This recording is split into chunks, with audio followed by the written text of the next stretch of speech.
Hi everybody, Sanibonani. Welcome to my channel Kamala Montano Mdlenje, and on this channel sikhuluma ama-reality TV shows, ama-celebrities kanye nama-YouTubers. If it's your first time joining me today and you really like my content, do not forget to press the subscribe button. Langizant. So you guys, one of my viewers had asked me if I was ever going to talk about this case, you guys. This is Sfiso Mkwanazi, who is being accused of killing 6 women who are said to have been workers in the adult entertainment, SEX workers. Okay. So this is a case that is going on right now. And I had just read about this case, you guys. And honestly, I hadn't been paying much attention because I was paying attention to the Senzo Mewa case. And there's also the Kirsten Clay's case going on. So yesterday when I read about it and then somebody had asked me about it, I thought that I would do a video about it, you guys.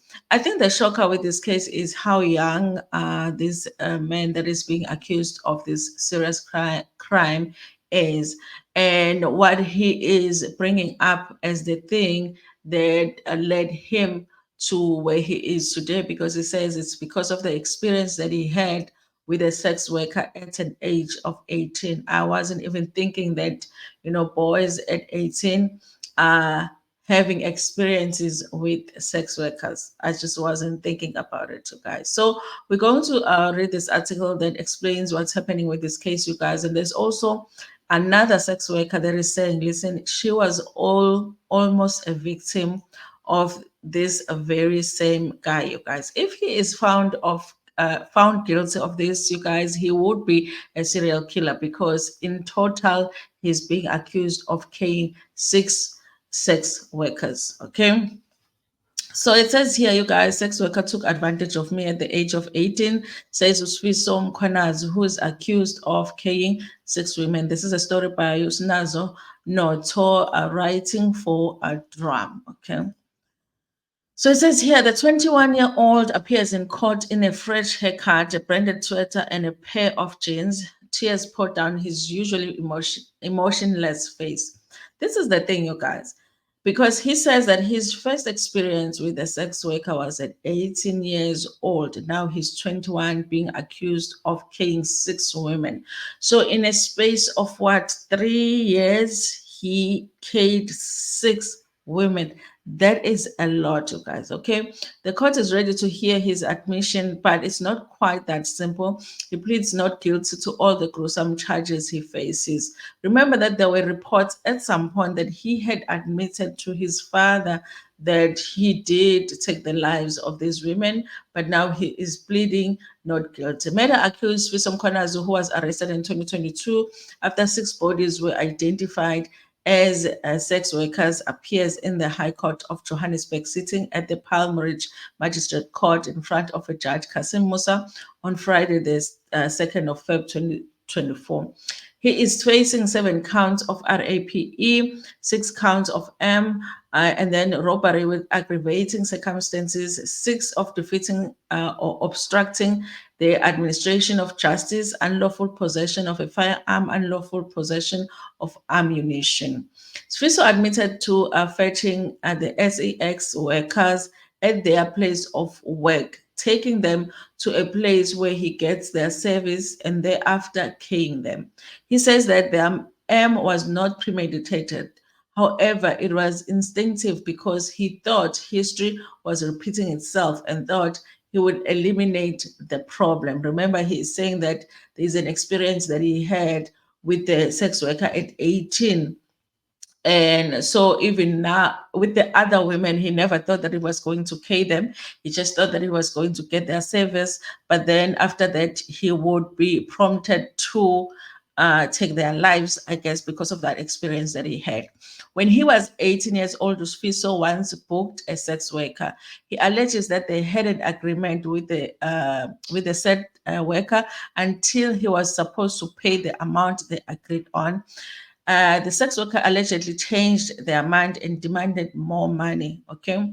When he refused, the sex worker allegedly opened a rape case and he was arrested and spent 10 months in prison. Okay. So this is what happened when he was 18 years old. I think the shocker for me is still just the fact that an 18-year-old boy would be having experiences with sex workers, would be even feeling the need to go and buy that service, During the year 2021, I was arrested and charged with one sex worker. I was incarcerated for a period of 10 months, and then thereafter, the complainant withdrew the charges and I was released from custody. I submit that I did not earn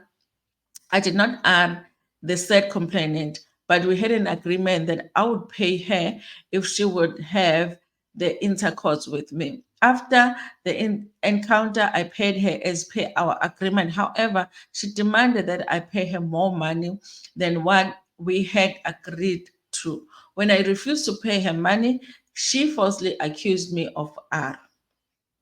In his admission, he says that a similar incident happened to the six sex workers whose bodies were found in his father's panel beater. As a series of alleged vengeance from April to October 2022, his first victim was Chihota Nyarai by shot her once on the left side of her head. This is not making sense, okay? And a series of alleged vengeance from April to October 2022. His first victim was Chihota Nyarai by shot her once on the left side of her head and intentionally obstructing the administration of justice by concealing the corpse in a black trolley. Okay. Sfiso says that he strangled her with an arm choke and once she was unconscious, covered her face and neck with a blue cloth and tied the belt over the cloth on her neck. He then wrapped the corpse with a duvet and concealed it in a white panel van that was parked outside the yard of the premises. He says that he also choked the third victim with his arm, put a rolled up part of the cardigan in her mouth and wrapped the cardigan over her mouth and neck. He covered her face with a t-shirt and wrapped a pair of leggings over the t-shirt. One of the sex workers, identified as Joyce Moyo, was also strangled and tied a cloth over her mouth, nose, and neck. Sfiso says that he put the body in a transparent plastic bag and concealed it behind a scrap metal in a yard of the premises. He says that he left the body there so that it could be found. Listen, you guys, I wonder how if it didn't smell at that place, because he seems to be leaving bodies after bodies uh, at the same place. Okay. He says his fourth victim, Patricia Magaiza, was strangled until she was unconscious, covered her face with a cloth, and tied a rope over the cloth around her neck.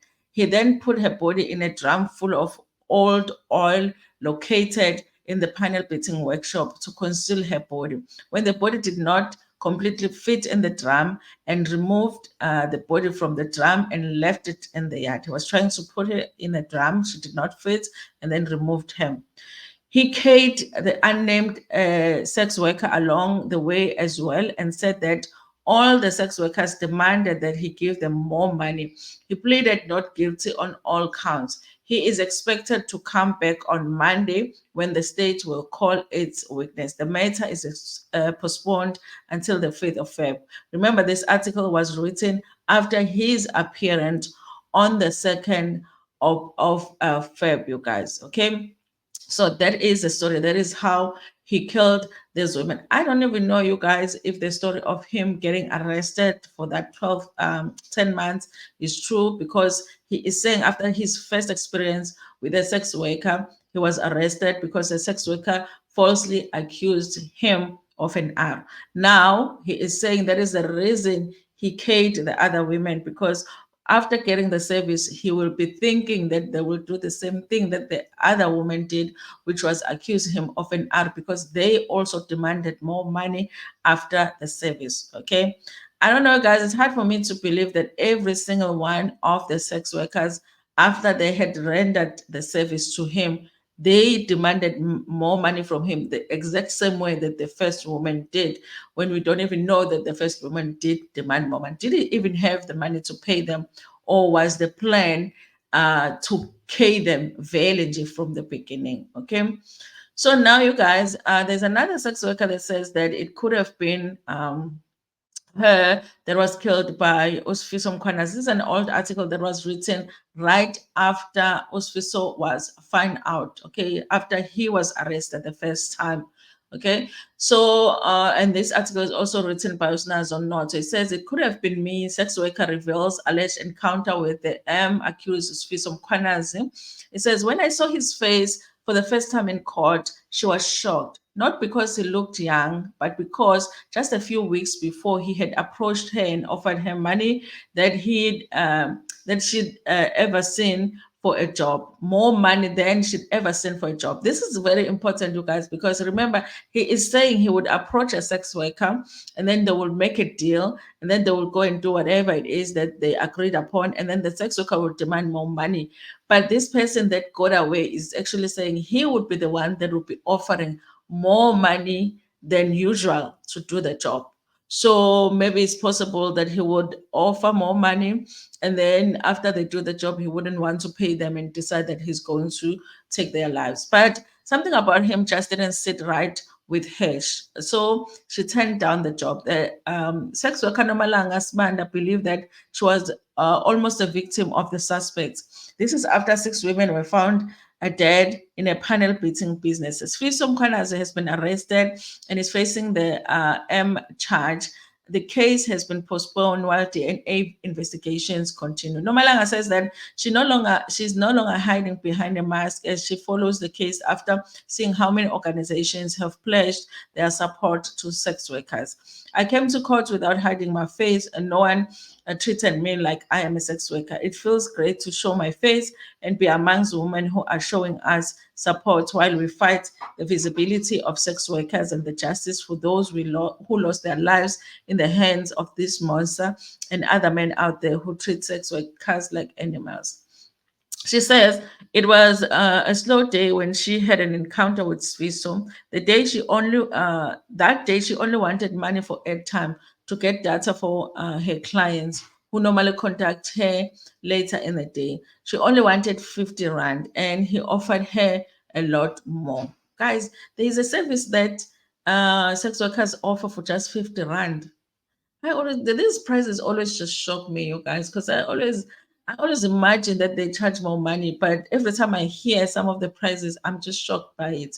When he revealed his face, I recognized him from the encounter we had 3 days before the bodies were discovered.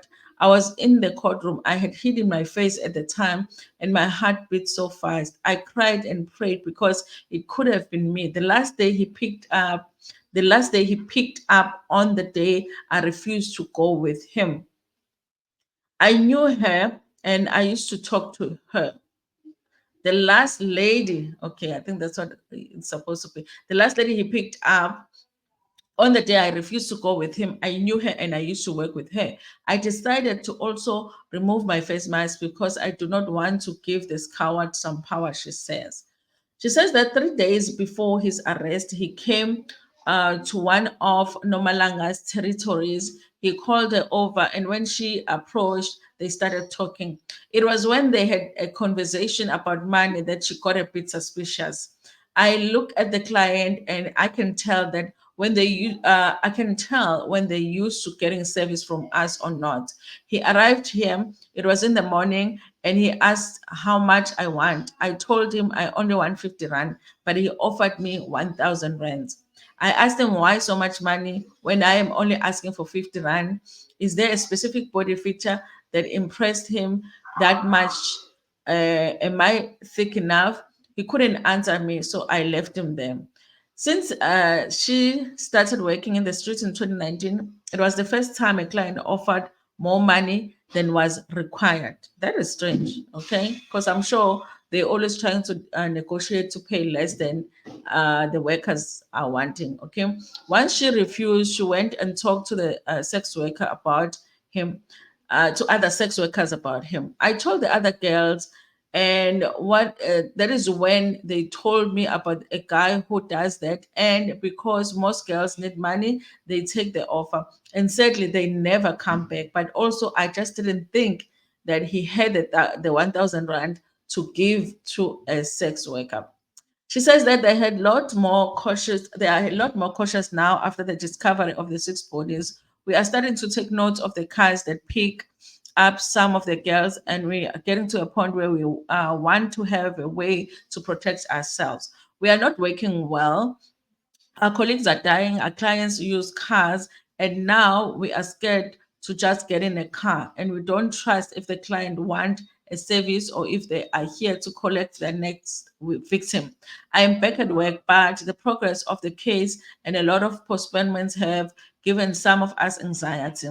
All of us are struggling to make money because we are scared, and it affects our livelihood because that is how we make a living. Since they arrested this guy, we are living in fear, looking over our shoulders because we think we might be next. She says currently they do not make money, and it hurts when she starts thinking about the woman who will never come home. A lot of girls have vanished, and I wish this boy remains in custody regardless of the bail hearing. We are living in fear, and we are not sure who he worked with. We want our offices to be safe. We are in business because people need this service, and we shouldn't work while fearing for our lives. We are at the point of even asking our loyal clients to start assisting us in ensuring that our environment is safe. So that's what's going on, you guys. This was back when he got arrested back in 2022 when the bodies were discovered. This is what was going on back then, you guys. So honestly, I'm just shocked by this whole thing, honestly, because he is so young. Like, I'm just wondering, you guys, what makes like young guy, like a young boy, to do something like that? You would think someone at 18, they are at school, bayashela laphayana amantombazane, having normal young boy experiences. This just doesn't make sense at all, you guys. Let me see if I can find a recent article that gives an update as to what's going on with this case, because I think that I do want to follow it uh, going forward, just to find out what happens with this case. It's fascinating, you guys, almost as fascinating as a case. Almost as fascinating as the case Kirsten Clates, the Bafana boy, you guys, how he looks so young and innocent, yet being accused of such serious crimes. So let's find out, you guys. This article was written like 2 days ago. So I think it must be like the most updated, it must have the most updates when it comes to this case. It says here, Sfiso Mkwanazi confers to a father about killing a sex workers caught here. Okay, this is a story written by Nkosi Selane for the Citizen. Mkwanazi's father went into detail about how they found the six bodies at his panel beating business, because the panel beating business where he would dispose of the body is his father's place of work. Okay, the Gauteng High Court, sitting in the Palm Ridge Magistrate Court, has heard the disturbing details of how the bodies of six Zimbabwean sex workers were found at the panel beating premises in Johannesburg. I do wonder, you guys, if it was his intention to target girls that were foreigners, or it just so happened that is where Zimbabwean girls work. The father of 21-year-old Sfiso Mkwanazi continued with his testimony as the state's second witness in the murder trial on a Tuesday. Mkwanazi faces a range of charges, including RAP, robbery with aggravating circumstances, and possession of an unlicensed firearm and ammunition. Although the accused admitted to killing his victims, he has denied premeditating the M and arring the sex workers. One of the women was fatally shot in the head, while the other five was allegedly choked to death. Listen, you guys, I think that's what they were trying to say. The other sentence that I was saying, it doesn't make sense with the with how the first woman passed away. Okay, during the court proceedings, the suspect's father, Mike Kumalo, described how the first body was discovered by Mike and Kinsley Damien. who was responsible for maintenance at the building the deceased were found. Damien testified on Monday that he alerted the police about the foul smell coming from the building located in central Johannesburg. Kumalo, in evidence in chief, revealed that more bodies were found following his son's arrest on the 9th of October 2022. That's what I was wondering about you guys, that if you have disposed of 6 bodies in the same place, how smelly would that place be? Kwalazi had last been seen walking into the building with a woman by a security guard on the 2nd of October. According to the father, second body was found near a drain after the police gave him Damien and security guards permission to clean the premises. We see the drainage is blocked. Then we try to unblock it.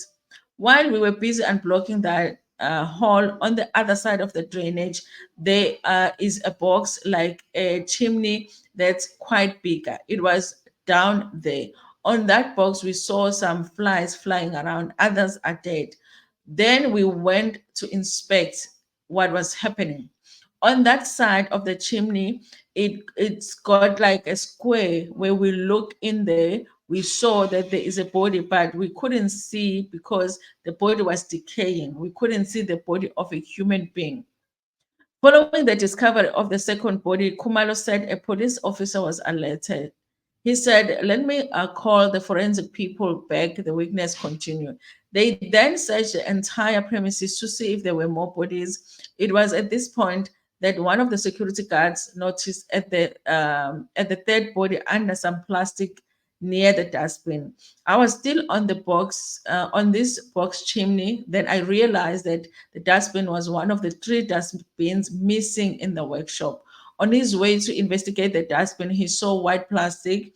Then he stopped on the plastic before the dustbin. Then we all came. We then realized in the plastic there was also a body. Kumalo told the court. The security guard opened one of the dustbin with a stick and found a fourth body.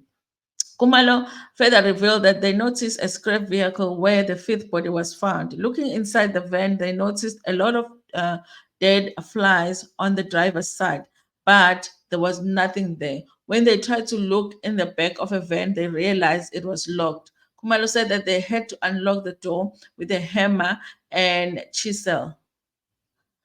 Behind the van, there was a truck. We checked and the front doors were open. Looking at the back of a truck, we noticed a small lock. We broke it open and saw another body, which was inside a dustbin. Kumalo said that about the discovery of the last body. Mkwanazi's father testified that he suspected that none of the bodies had been discovered before due to perpetrator either being an inside man or the places the body were discovered in were rarely visited. So he understood that people don't go there. He added that the police arrived with a senior officer and the premises were cleared out. Kumalos further revealed in court that he only made contact with Mkwanazi when his son called him 3 weeks after his arrest. Mkwanazi allegedly called him to ask him to come to his court hearing, to which Kumalo agreed. When I went to court, I saw him. Then after the court, I went to the canteen with the court. I bought some food. Then I took him.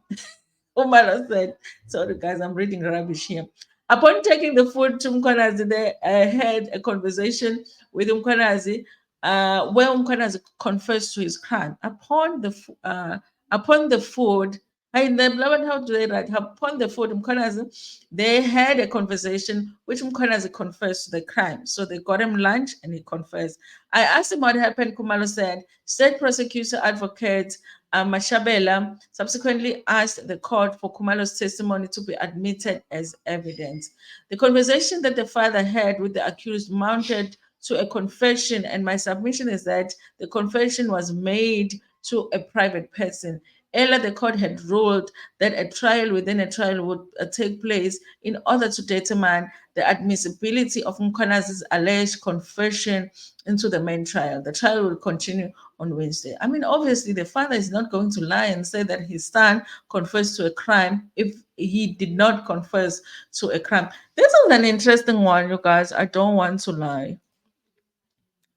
But he did it. Okay. I guess now it's just for us to find out if he will be held accountable. Will he be found guilty? Because now he's changing his plea to a not guilty. I think, honestly, this story, after reading all of this story that he is telling of how a sex worker demanded more money is rubbish. I feel like it's rubbish. He never had any money to pay them. He just offered them money and then would take them and get the service, and then after he did get the service, he would um, get rid uh, get rid of them basically because he did not want to pay them. So I do feel like that story is rubbish. I do wonder though if the story of him getting arrested for art that first time is true. But also, there's a possibility that if he was arrested for art that first time, he really did do it because he doesn't really seem like a normal person. He seemed like a person that would do something like that. Six bodies, you guys, you know. Anyway, you guys, we're going to follow this case just to find out what happens with him. It will be a shocker, honestly, if he ends up walking free. But this is South Africa. Expect the unexpected. Anyway, you guys, thank you so much for watching this video and trying to figure this thing out with me. Hopefully, we will understand better as we read more when it comes to this case. It is an interesting one indeed. Thank you so much for watching this video. Like it before Pumegona, share it with your friends, with your family, and even with strangers. Ngenethanda kakhulu.